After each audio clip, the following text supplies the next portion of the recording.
Assalamualaikum warahmatullahi wabarakatuh. Perkenalkan, nama saya Nendes Delianti, NPMC 1A020020, kelas 3B Ekonomi Pembangunan, Fakultas Ekonomi dan Bisnis Universitas Bengkulu. Di sini saya akan menjelaskan tentang sistem moneter.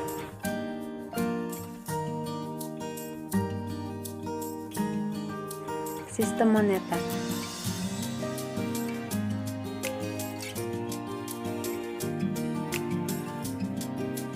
Satu, definisi dan syarat uang. Uang adalah sesuatu yang tersedia dan secara umum diterima sebagai alat pembayaran bagi pembelian barang-barang dan jasa-jasa serta kekayaan berharga lainnya, juga untuk pembayaran hutang. Syarat atau kriteria uang. Yang pertama ada equitable. Equitable yaitu uang dapat diterima secara umum. Yang kedua ada standardized quality atau stability of value, yaitu nilai uang yang stabil. Yang ketiga ada durable, yaitu uang itu bersifat tahan lama. Yang keempat ada valuable relative to its weight, yaitu relatif terhadap beratnya atau nilai uangnya itu bisa dipecah-pecah atau nilai uang yang mempunyai pecahan.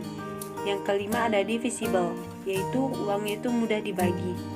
Yang keenam ada difficult to counterfeit, yaitu uang itu sulit untuk dipalsukan.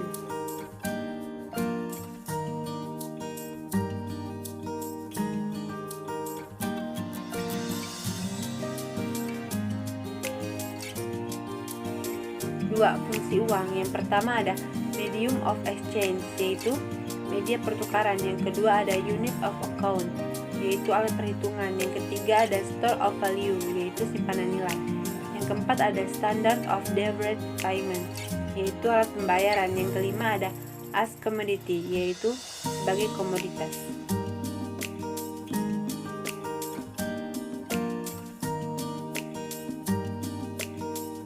Tiga, uang dan sistem pembayaran, yaitu A. Sistem pembayaran. Sistem pembayaran ialah aktivitas pemindahan dana guna memenuhi suatu kewajiban yang timbul dari suatu kegiatan ekonomi.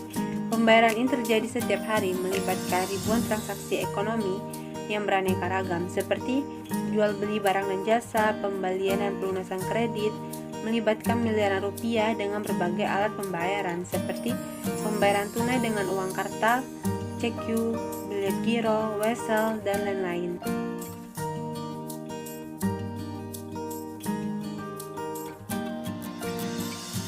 Lembaga yang terkait dalam sistem pembayaran di Indonesia. Pelaksanaan sistem pembayaran melibatkan lembaga-lembaga yang secara langsung maupun tidak langsung berperan dalam penyelenggaraan sistem pembayaran. Secara umum, lembaga-lembaga yang terlibat dalam sistem pembayaran meliputi antara lain bank sentral, bank umum, dan lembaga bukan bank, seperti kantor pos, lembaga clearing, pasar modal, lembaga penerbit kartu kredit, lembaga penyedia jasa jaringan komunikasi di bidang sistem pembayaran, dan lembaga terkait sistem pembayaran lainnya. Masing-masing lembaga tersebut mempunyai peranan yang berbeda dalam penyelenggaraan sistem pembayaran. Peran sistem pembayaran dalam perekonomian. Peran sistem pembayaran dalam perekonomian semakin hari semakin penting seiring dengan semakin meningkatnya volume dan nilai transaksi, serta sejalan dengan pesatnya perkembangan teknologi. Dengan semakin meningkatnya transaksi dalam kegiatan ekonomi, maka risiko yang ditimbulkan menjadi semakin besar. Oleh karena itu, adanya gangguan pada sistem perekonomian dapat membahayakan stabilitas sistem dan pasar keuangan secara keseluruhan. Dapat disimpulkan bahwa peranan sistem pembayaran sangat penting dalam suatu perekonomian. Sistem pembayaran akan berperan sebagai penjaga stabilitas keuangan dan perbankan, sebagai sarana transmisi kebijakan moneter, serta sebagai alat untuk meningkatkan efisiensi ekonomi suatu negara. Untuk itu, sistem pembayaran perlu diatur dan diawasi dengan baik agar sistem pembayaran berjalan dengan aman dan lancar. Peran Bank Indonesia dalam sistem pembayaran. Tujuan Bank Indonesia adalah mencapai dan memelihara kestabilan nilai rupiah.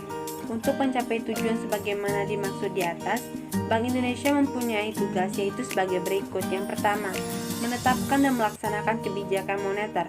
Yang kedua, mengatur dan menjaga kelancaran sistem pembayaran. Yang ketiga, mengatur dan mengawasi bank. Prinsip kebijakan sistem pembayaran. Yang pertama, Prinsip keamanan yaitu segala risiko dalam sistem pembayaran seperti risiko likuiditas, risiko kredit, risiko fraud harus dapat dikelola dan dimitigasi dengan baik oleh setiap penyelenggaraan sistem pembayaran. Yang kedua, prinsip efisiensi, yaitu menekankan bahwa penyelenggaraan sistem pembayaran harus dapat digunakan secara luas sehingga biaya yang ditanggung masyarakat akan lebih murah karena meningkatnya skala ekonomi. Yang ketiga, prinsip kesetaraan akses yang mengandung arti bahwa Bank Indonesia tidak menginginkan adanya praktek monopoli pada penyelenggaraan suatu sistem yang dapat menghambat pemain lain untuk masuk. Yang keempat, prinsip perlindungan yaitu kewajiban seluruh penyelenggaraan sistem pembayaran untuk memperhatikan aspek-aspek perlindungan konsumen. B. Uang. Uang ialah segala sesuatu yang merupakan media pertukaran atau alat pembayaran yang diterima secara umum. Semula uang merupakan komoditi, kemudian berevolusi dalam bentuk mata uang, kertas, dan cek. Tetapi bagaimanapun bentuk uang itu secara hakikat sama saja, sebagai alat pembayaran dalam pertukaran baik barang maupun jasa. Sistem keuangan modern kita sekarang ini menggunakan mata uang, cek, mesin uang otomatis atau ATM. Sistem ini tidak muncul dalam sesaat tetapi berevolusi sepanjang masa. Syarat uang sebagai alat tukar. Uang dapat diberlakukan sebagai alat tukar dalam perekonomian. Uang harus memenuhi dua syarat sekaligus. Yang pertama, uang harus dapat memuaskan keinginan orang yang memilikinya. Nah, syarat ini juga disebut dengan syarat psikologis. Yang kedua, syarat yang berkaitan dengan kondisi fisik dan teknis uang, yang disebut juga dengan syarat teknis.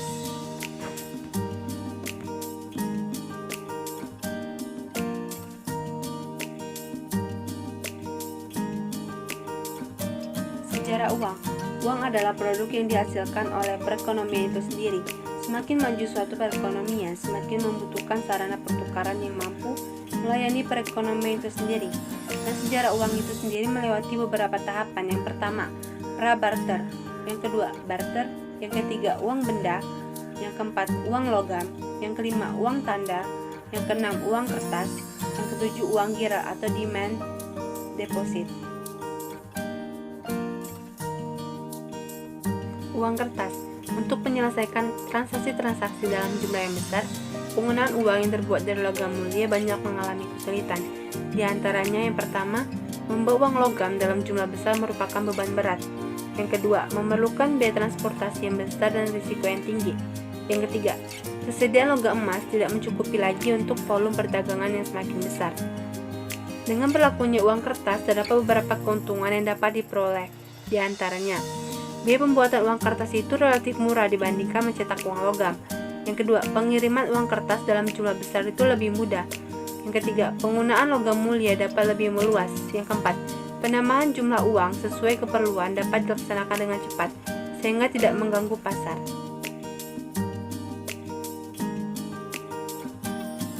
Uang giro atau demand deposit, yaitu uang yang dimiliki masyarakat dalam bentuk simpanan deposito di bank yang dapat ditarik setiap saat sesuai kebutuhan dengan menggunakan cek, bilet giro, dan perintah pembayaran atau telegraphic transfer.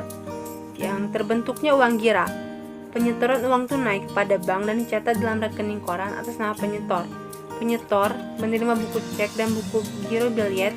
Uang tersebut sewaktu-waktu dapat diambil atau penyetor menerima pembayaran utang dari debitur melalui bank. Penerimaan piutang itu oleh bank dibukukan dalam rekening koran orang yang bersangkutan. Cara di atas itu disebut dengan primary deposit. Karena transaksi surat berharga, uang giro dapat diciptakan dengan cara menjual surat berharga ke bank. Selanjutnya, bank membukukan hasil penjualan surat berharga tersebut sebagai deposit dari yang menjual.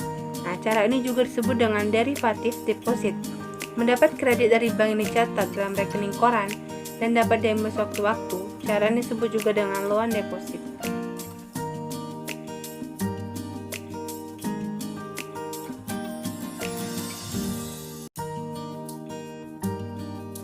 Empat, pengukuran uang, yaitu yang pertama, M1 adalah uang kertas dan uang logam ditambah simpanan dalam bentuk rekening koran atau demand deposit.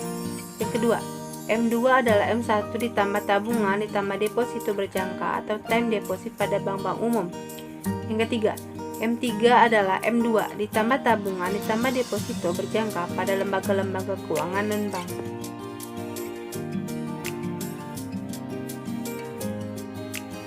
Sistem moneter ialah monetary system, yaitu sistem yang menetapkan kebijakan dan tindakan-tindakan yang mempengaruhi interaksi faktor moneter dalam suatu negara, termasuk pengawasan cadangan valuta asing di Indonesia.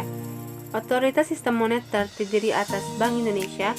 Pemerintah diwakili oleh Menteri Keuangan. Kebijakan moneter adalah suatu kebijaksanaan yang dilakukan untuk mengontrol penawaran dan permintaan uang yang beredar di masyarakat, persediaan uang yang ada, stabilitas nilai mata uang, dan arah kemana uang akan dialokasikan.